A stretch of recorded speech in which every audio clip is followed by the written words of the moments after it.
Durante mucho tiempo creí que la vida era una balanza.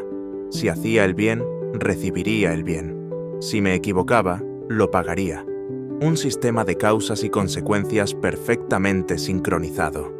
Pero la vida no siempre es tan clara. Yo fui criado entre historias de justicia divina. Escuchaba que Dios recompensa a los justos y castiga a los malos. Así que traté de ser bueno.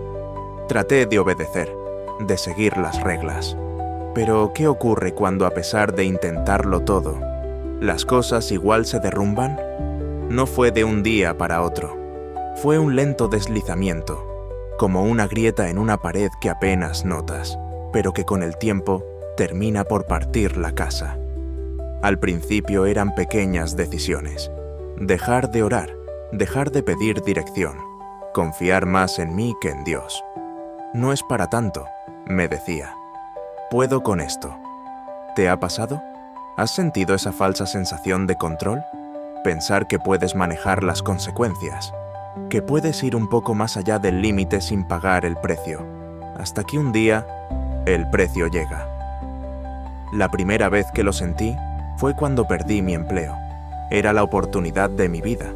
De ahí dependía mi futuro y el de mi familia. Amaba estar donde me encontraba. Me sentía libre y en paz, y lo perdí. No por una tragedia externa, sino por mis propias malas decisiones, producto de mi inmadurez, por mi falta de experiencia, por mi incapacidad de manejar las cosas. Me vi envuelto en intrigas, mentiras y manipulaciones, y al final las puertas se cerraron. Lo que era un sueño se convirtió en una pesadilla que me tiró al piso, pero, en lugar de volver al camino correcto, me endurecí. «Esto no es justo», gritaba. «Dios, si tú eres justo, ¿por qué me dejas caer así?» Pero el corazón, cuando se aleja, también se vuelve ciego, y yo estaba completamente ciego. Justificaba mi comportamiento, me victimicé, culpé a otros, incluso culpé a Dios, hasta que un día me quedé solo, literalmente. Perdí amigos, perdí oportunidades, perdí la paz, y en medio de ese silencio se hizo presente una verdad. El Señor es justo, yo me rebelé contra su palabra. Lamentaciones 1:18. No fue un relámpago, ni una voz audible. Fue un susurro dentro del alma, uno que no acusaba, sino que me mostraba lo que no había querido ver. Recordé a Jerusalén, la ciudad amada de Dios, que fue destruida por su rebelión, no porque Dios se deleitará en castigarla, sino porque ella eligió alejarse una y otra vez. Dios había advertido, había enviado profetas, había extendido misericordia, pero ella no escuchó. Y entonces entendí. El juicio no siempre es castigo, a veces ese es el grito más fuerte del amor. Me senté una noche, solo, en mi habitación, y lloré. Lloré por lo que había perdido, pero también por lo que yo mismo había destruido. Lloré porque finalmente pude ver, y aunque me sentía indigno, algo en mí no quería escapar de Dios, sino correr hacia Él. ¿Por qué? Porque en medio del juicio seguía vivo, y si estaba vivo, aún podía volver.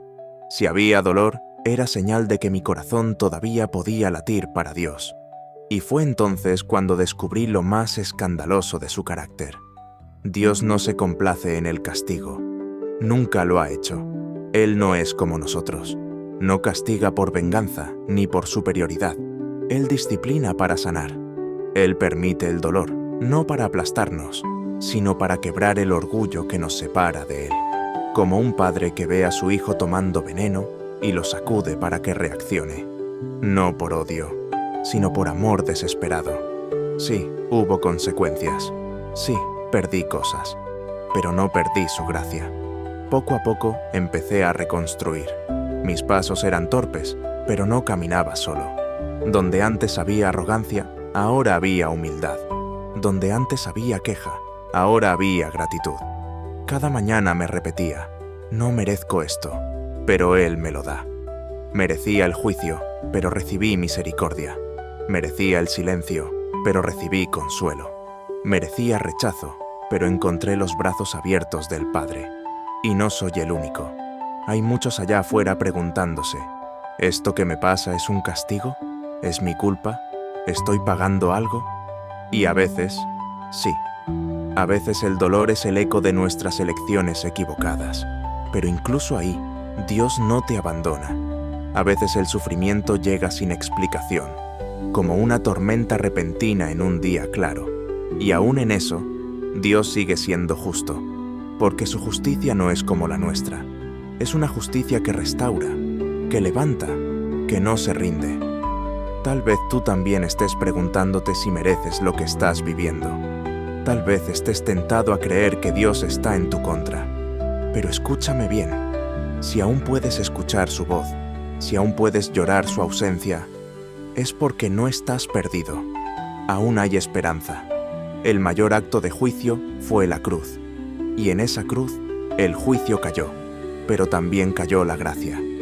Jesús absorbió lo que nosotros sí merecíamos, para darnos lo que nunca podríamos ganar, una nueva oportunidad. Yo fui alcanzado por esa gracia, no porque la buscara, sino porque Él nunca dejó de buscarme. Hoy no camino como quien lo merece todo, camino como quien ha sido perdonado, como quien ha sido restaurado por un amor que disciplina, sí, pero también sana. Un amor que confronta, sí, pero también abraza. Así que te pregunto, ¿qué crees que mereces tú? ¿Estás cargando culpas que Dios ya te invitó a soltar? ¿O estás viviendo consecuencias que pueden convertirse en lecciones? Sé que muchas veces has escuchado, y si en lugar de preguntarte ¿por qué?, empiezas a preguntarte ¿para qué?, esa pregunta tan común que solo es la necedad humana de buscar explicaciones de todo lo que te pasa. Y por experiencia propia te puedo decir que pueden pasar años y nunca terminas de descifrar ese ¿para qué? De lo que te pasó. Y puede ser igual de frustrante que tratar de entender el ¿por qué? De las cosas. Entonces aprendí, después de buscar explicaciones por todos lados, que es mejor solo caminar diciendo «No entiendo, Señor, pero aumenta mi fe», y poco a poco vas mirando hacia dentro de ti y te vas dando cuenta de cosas que estaban mal y que debes corregir. Y ahí es cuando tu alma encuentra sosiego y poco a poco comienzas a ver las cosas con madurez. Y al final de ese viaje, es posible que termines entendiendo el por qué y para qué de lo que te ocurrió y comienzas a regresar a casa. Tal vez, solo tal vez, este dolor no es tu final, sino el principio de tu regreso.